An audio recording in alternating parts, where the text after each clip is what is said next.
All right, grasshoppers, and no, this is not the hair fashion show here with two follically challenged individuals. This is actually a very good friend of mine, Gary Dorkowitz. Gary, how are you? I'm great. How are you? You going to tell these guys how we met at the barbershop? Is that? Yeah, exactly. Yeah. I was walking, obviously before the pandemic, I was walking into the gym and this nice older lady had a big bag with me. And this nice older lady, she asked me, she says, "What do you have in the bag, sir?" I say, "I have hair care products." And she's looking at me like, "Okay, does this guy realize he doesn't have it?" She was very nice. I just laughed at her after I told her I was joking. So it's funny. All right. So Gary and I met. Gary's does a lot of work, and we'll get into what he does with youth hockey and teaching and everything. And we met at some Ranger clinics. We've done several Ranger clinics together and learned to play and all those stuff. So he's a great man, a good friend of mine, very dedicated to helping young kids, not only, but particularly through the game of hockey. So where are you coaching? What high school? So I coach at North Rockland High School, which is in Rockland County, New York. Right. And then you teach there as well, correct? Right. I teach in the middle school level, special education. Right. Are the kids in class, or are they doing it remote right now? Right now, our district's in a hybrid model, but the students in my population, because they felt the need to have them there every day, my students are in school every day. Okay, excellent, good. So Gary, and like I said, I respect him for a lot of reasons, but he really looks at the game of hockey not just to coach the kids to win that game or win a championship or whatever. Obviously, you do want to win, but it's really to get something out of the game of hockey for the kids. And so we both believe that through the process of trying to win and being a team player and fighting through things, you help people. It's life lessons that they'll help them for the rest of their lives. But obviously, it's a tough time right now with the pandemic. So there's different things going on, right? So there's on the high school side, what are the rules and restrictions right now? So right now in New York, they just announced last week that they had planned to start winter sports on November 30th. They've clarified that statement a little bit, basically saying like bowling, track, swimming are on target for that date. But the contact sports are non-committal at this point. Like they're kind of on hold. Right. And then what is it with the youth hockey right now where you are? So with youth, so in the beginning of the pandemic, when things started getting organized, from a non-political standpoint, like the neighboring states, Connecticut, New York, and New Jersey kind of worked together because they realized that people were traveling for work and family, stuff like that. Hockey hasn't not necessarily been that. Like there's been different setups in different states. So you've had kids and families traveling out of state to go and try to play hockey. You've had more extreme situations, literally where you have whole teams now, like could be from a different state playing in a different state, crossing borders. So certainly you've got fantastic people, experienced people in youth sports, but you also have people that might not have the same amount of experience as some of the other guys have been doing it longer. So they've actually had more latitude to do things than really we've had on the school side. Have they been limiting the people that get into the building? Like one parent per game? Oh yeah. So I guess the easiest way to say is like there's a set of rules and regulations, and how people execute those rules and regulations can be slightly different. But basically, most of the rinks you go to now with the younger kids, like you have a 6, 7, 8-year-old, they allow one parent in to kind of get the players situated, and then they have to leave. Most of the facilities are players only. Most facilities now are either asking players to get dressed outside the building or inside the building. Literally, if you walked in, it'd be like, "Okay, Mr. Laidlaw, you've got seat A," and then they have players assigned to seats that are socially distanced, right. Like that. So a lot of the rinks are doing a great job. They really are. I mean, you're throwing people into businesses that it's not necessarily what they do. So you're making everybody kind of like in the healthcare profession when you're running, an ice rink. So these guys have had to adapt on the fly. And most of the places we've been in, guys are going above and beyond. Right. The problematic stuff, quite honestly, is the things that outside of the rink. So it's like if you have a typical Saturday at a place, you have multiple teams coming in and out. And if you just drive around parking lots, you're going to see lots of different things. You're going to see full adherence to rules, and then you're going to see other people that are not paying any attention to the rules at all. Yeah, we have kind of fallen into that lull, right? And from what I'm understanding, I mean, a lot of like both New Jersey, New York, and Connecticut, the cases are spiking too. Like the numbers are going up a little bit. So, my fear is that now it's going to be that now we're shutting down even more stuff. But all right, so at the high school level, then you haven't been able. It doesn't appear that it's kind of unknown what you're going to do. So, and again, knowing you that you take it very seriously that, okay, I want to provide opportunities for these kids to learn through the game of hockey, learn lessons about life. How do you think you're going to be able to kind of get that done if they don't get started, or if you're limited to practice or game time? Well, I think in the beginning, like when you first start, like when I was a younger coach, like it was all about like the winning on the scoreboard. I mean, that's if people are being honest about it. But I think my definition of winning has changed over time. And I think that's probably why you and I get along pretty well, is because I think that, people talk about process all the time. So the process, like basically to me, is like try to do the right thing. You're not going to do it 1,000% of the time, but like try to do the right thing and try to do things that really matter in the development of the whole person. And if you get the development of the whole person, that the results should follow. And I should mention, you guys won the championship 2 years ago, correct? We did. It took me like 25 years to get to that point, but so that's a good point. So, and I say this all the time too. The people ask, is it more important to play everybody or to win? Well, we agree you can do both, right? So the idea is, if you want to win the championship like your team did, your goal is to try to make every player on that team better. Therefore, the team will be better, right? Now you've given the player all those life lessons and you've given him the opportunity. So again, that's the process, right? That's the process that goes into winning. It's not the actual win that matters as much. It's the process you go through to get to the win. Yeah. And I know you kind of tease yourself that you weren't the power play guy. You were the penalty killing guy. Yeah. But I think that it's the little things that matter. Like people say, hey, well, power play you're running.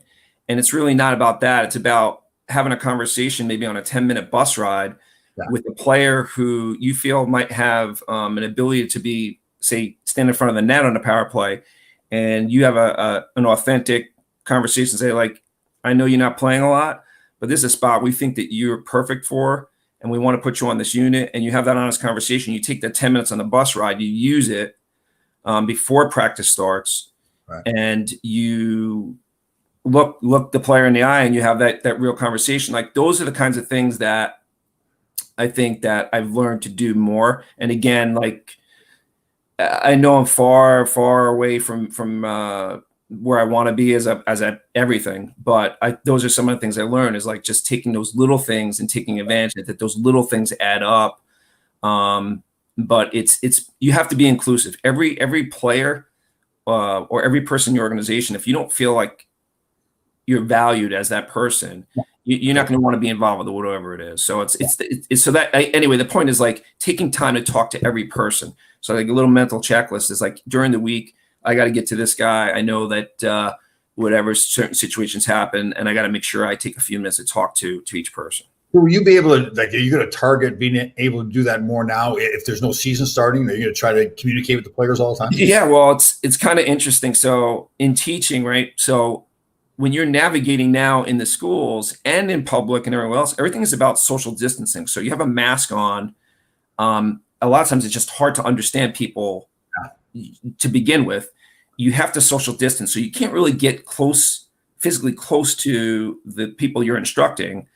But if you're on like a situation like this, a lot of times now, if we're on a Zoom call or a meet or something like that, I could ask a student or a player, hey, do me a favor, Joe, stay on when we're done, and we can have a little up close 5-minute talk here that I can't do really very effectively now the way things are. So I think those kinds of things you can extract.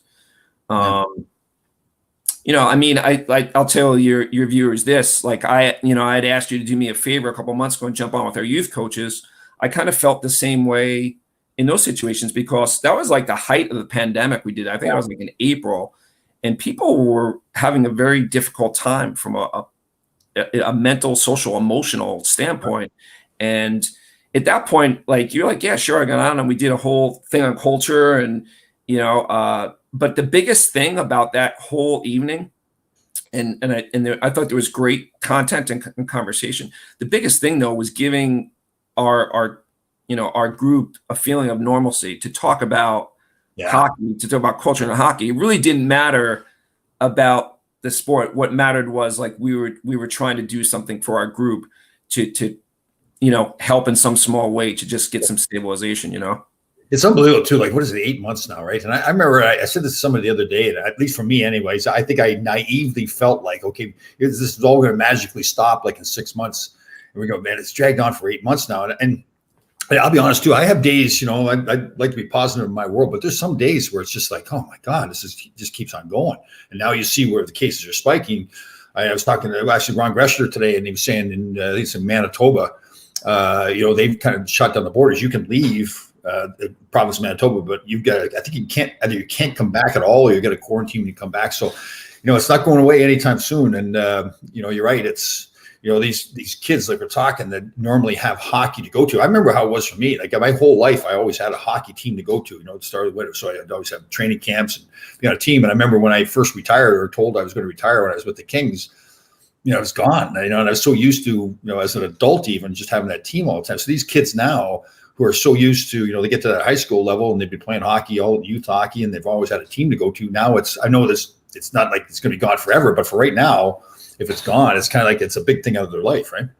Yeah, and it's also people rely on like routines and for your normalcy or for your like feeling of security, like and if you lose that, you might not even understand why you're losing that. But like those are the things I look at. So like right now, off season wise, we're trying to set up workouts, but the workouts are really like speed, agility. And I'd like to get in some other things like, like mental skills training, yoga. You can do a little bit of chalk talk, things like that. But it's really, again, it's not so much about like, hey, let's work on the power play stuff. It's really more about like, hey guys, are you taking care of yourselves? Are you adhering to the public directives to keep yourself and your family safe? How are you doing with school? Here's the things that you should be doing to have a good mental, healthy outlook, and that's and listen, you and I have spoken a bunch of times over a pandemic, and like I don't have a problem saying that. I think even for myself personally, like you like your stability as a person and kind of the things that you have developed now at this stage of life, I think I know for me, like have been super valuable, and I think that's part of why, like I listen to your your shows, your podcasts, your Facebook Lives, all that stuff. But I find that there's stability in the messaging, and it could be, about anything. Yeah, and it does. Yeah, it's been interesting for me, right? Because my whole life has evolved in this whole True Grit Life journey, and I've learned so many things. Like even like the conditioning, my health, my diet, everything. We were talking about the diet before the show. Yep. I guess I've been fortunate that I've just looked at it that this is an opportunity for me to get better at things, so my diet's so much better. I understand my food better, the intermittent fasting, all that kinds of stuff. It's actually kind of educational. So I think if we can kind of keep people on that path that, listen, this is awful. This isn't fun at all, but this is what we have. So let's try to get the best out of it and get yourself better every day at whatever you're doing, your diet, your mental health. And there's silver linings, I think, that will come out of this. I mean, I think a lot of people like yourself, like have, just from eating at home more and cooking more, just naturally, you're going to eat healthier. There's been more opportunities for family meals. We've done stuff. I don't know, like if you know your guys, but like I had this puzzle in New York City that had been sitting in a box for a long time. I threw that out there, and I almost got the whole thing completed. You can actually have time like that to settle. Like you don't realize it's like getting off this merry-go-round. Like you're rushing all the time, like regular life, to have some time to. Yeah, I know for me, you're right. Because in the morning now, I still go for my marks, but there's a place in Greenwich here, there's a beach. It's called Todd's Point.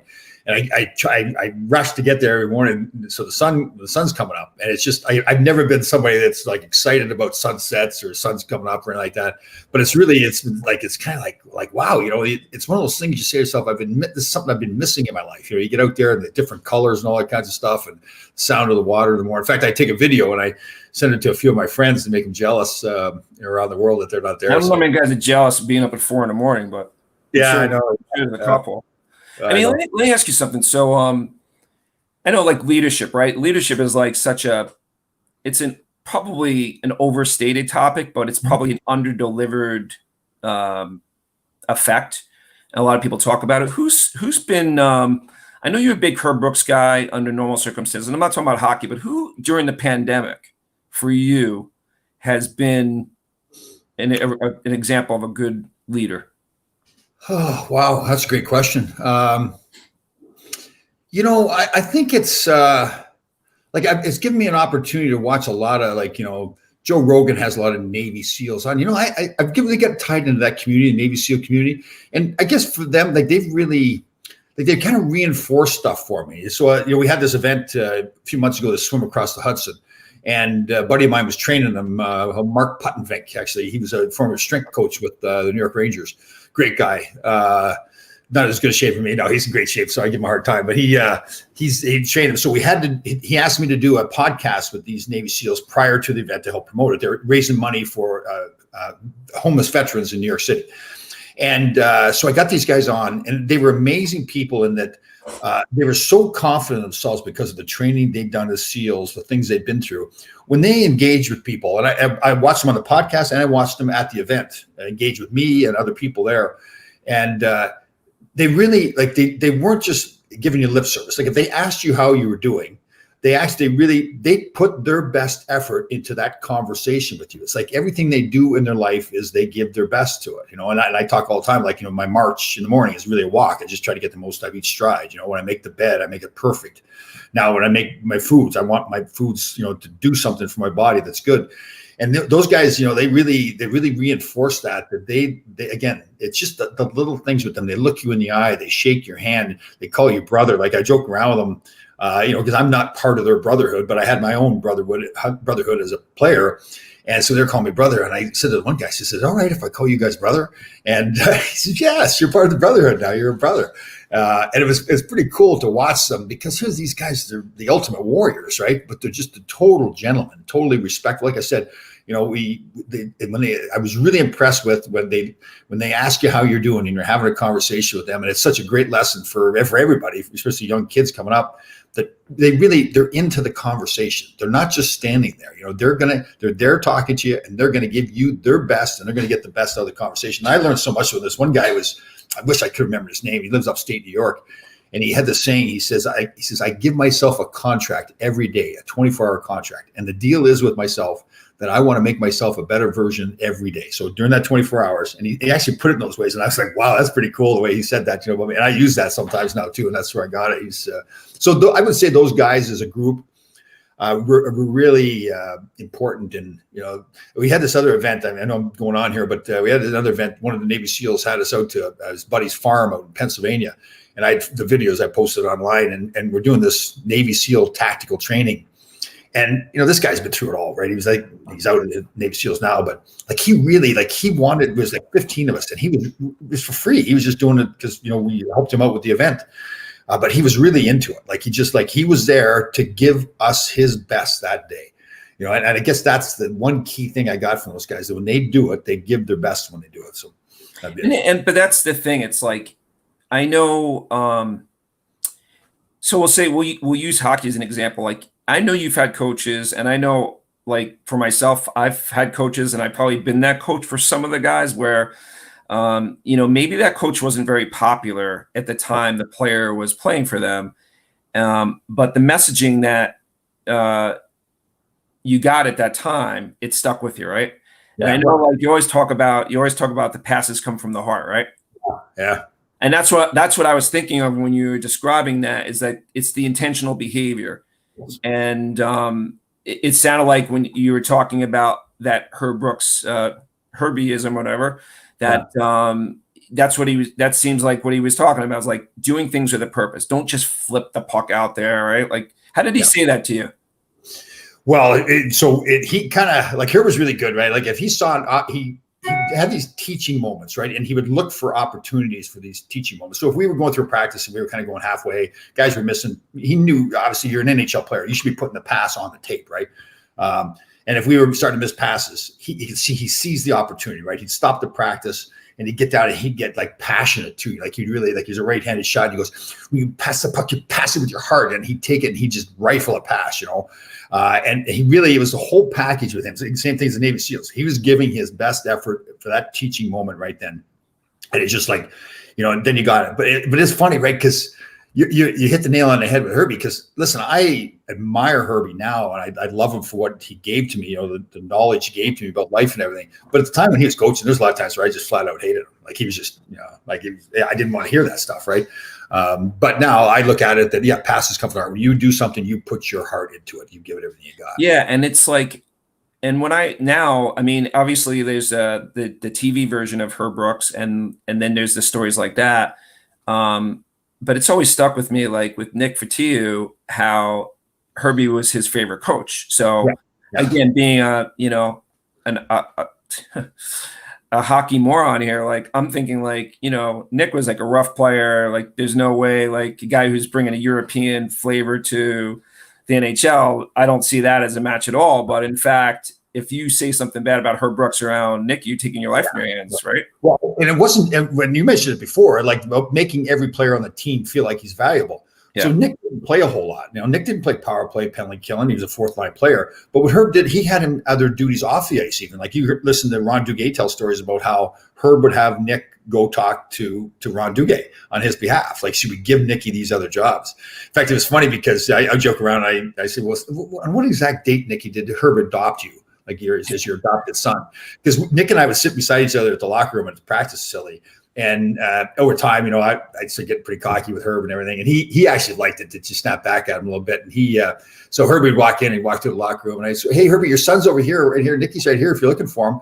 And, you know, and Herbie would always snap back like the FU laid low, you know, and this kind of stuff. He loved it. You can tell he loved that kind of stuff going back and forth. So that's to me, though, is like one of the things about leadership. It's like, it's not just about what you inspire yourself to do, but it's the ability to inspire others to change. And yeah, like I notice for me now, when I'm around people, the way I conduct myself, like like people say to me, like, Tom, it's just like you've got this aura about you now, that you're this positive fitness aura, healthy aura, whatever, that people want to be around it, right? It's almost like, you know, they feel like, well, geez, I can't even act negative around Laidlaw because he's living this glorious life. And and that's important to me. It's like, and that, again, that's evolved. And I think that's the important thing too, that as a coach, like you touched on it earlier, you don't think you're the perfect coach. Well, there is no perfect coach, right? There's no perfect person. You're constantly evolving. And I think that's an important lesson to pass on to the kids too. So like that inclusiveness, I think that is like such an undervalued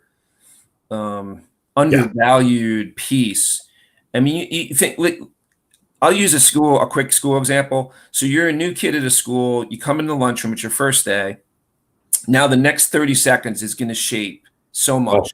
You go to this lunch table, the kids say, there's no room for you here. They kind of scrunch up, and there was a little opening in the seat, gone.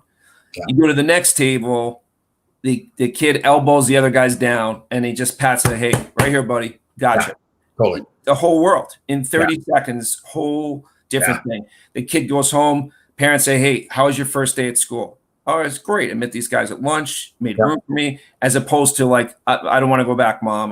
Can we just go back? Can we move back to where I can't? Like just one thing, you know, one act of kindness in 30. And that's the important thing as a leader and a coach too, right? As a teacher, a parent, you know, a boss at work, you know, not everything's going to be perfect. And sometimes employees, players, kids are going to have to get reprimanded, or they're going to have to get corrected. I saw a fantastic video, and see this gentleman was teaching a kid boxing.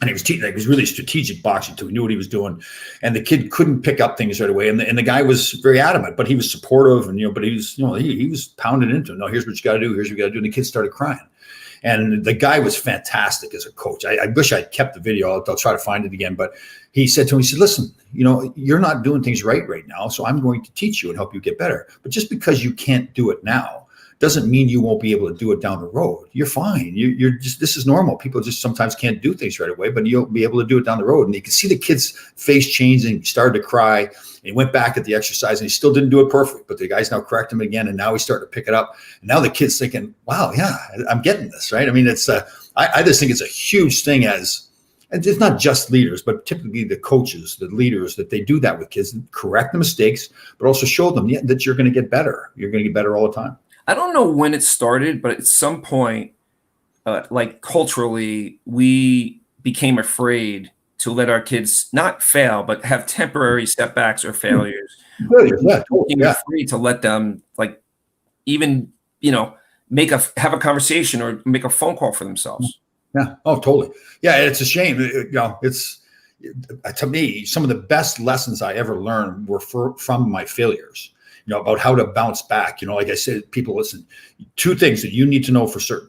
You are not perfect, and the world is not fair. Life is not fair, right? Once you get those things through your head, you're going to be so much better off, because once now you have those failures or somebody does something bad to you, you're much more quickly to just say, okay, let's keep going, right? And that's partly experience and getting older too, that you lived through things, you've made your mistakes, and now you think, okay, God, I screwed up. Let's get back to work. Yeah, I think we're talking a little bit about that, like, just in a case, like, I was an NHL draftee this year, right, where there was a situation, and how the whole thing was kind of represented to the public, but actually kind of what was also going on outside of that. But the reason I'm bringing it up is, like, just being upfront and kind of owning your mistakes. Was it with the abuse and everything? Yeah. Yeah. Oh, totally. Yeah.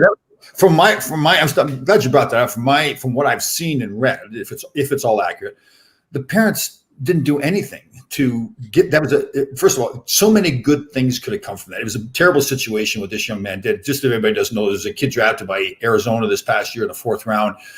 So he's 18 now. When he was 14 years old, he got accused and convicted of abusing a young mentally handicapped boy. And he was a black boy too. And he did some terrible things to him, stupid stuff. And it wasn't just a one-time thing. It was a number of cases. So he was convicted of that, and he was supposed to, as part of the penalty, was to go apologize to the boy. And the mother of the boy that was abused says that the other boy never did that. So you're right. To me, it would have been a great learning lesson. So many good things could have come out of it, where the parents said, okay, listen, you're going to go apologize. We're going to start a foundation or whatever it is to help other abused people. We're going to make sure that this boy's volunteer time for.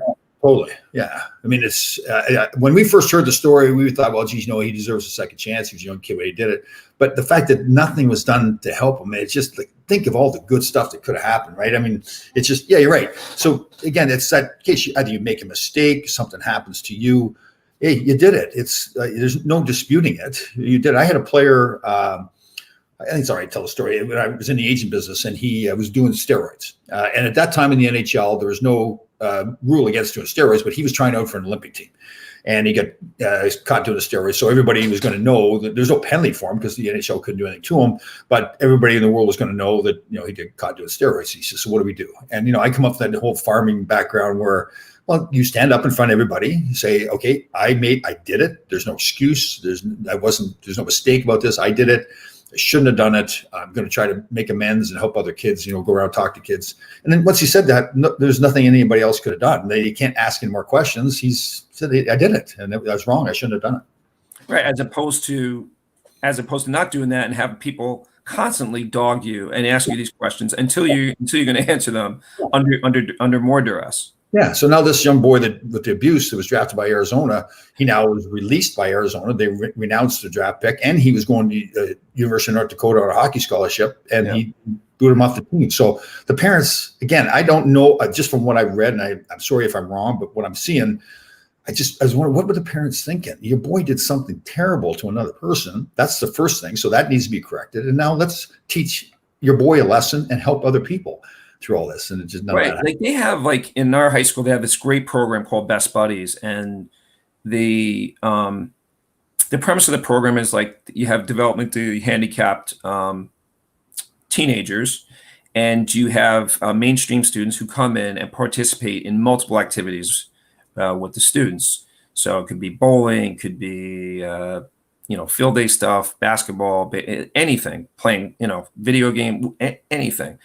And it's probably the most popular club activity in the whole school, because once the guys get into it, they love it. It brings down all the ideas they had prior to getting into it, and it's just such a wealth of growth in those kinds of programs. So when like you're talking about the Miller kid, like I think of that, and I think of like if just learning from the experience, because he's 14 years old. Like I'm not going to write a person off at 14, but there's no way to grow if you don't deal with the things that were wrong in the situation. So you don't get any better from it. But it's just whatever. That was just an example of something unfortunate, and just how the approach to it could have made all the difference. And you touched on the leadership part of it. And to me, that's what was let down, like his parents being the leaders in that situation. It should have been, he's 14 years old. So you could say, okay, obviously he doesn't understand what he's done.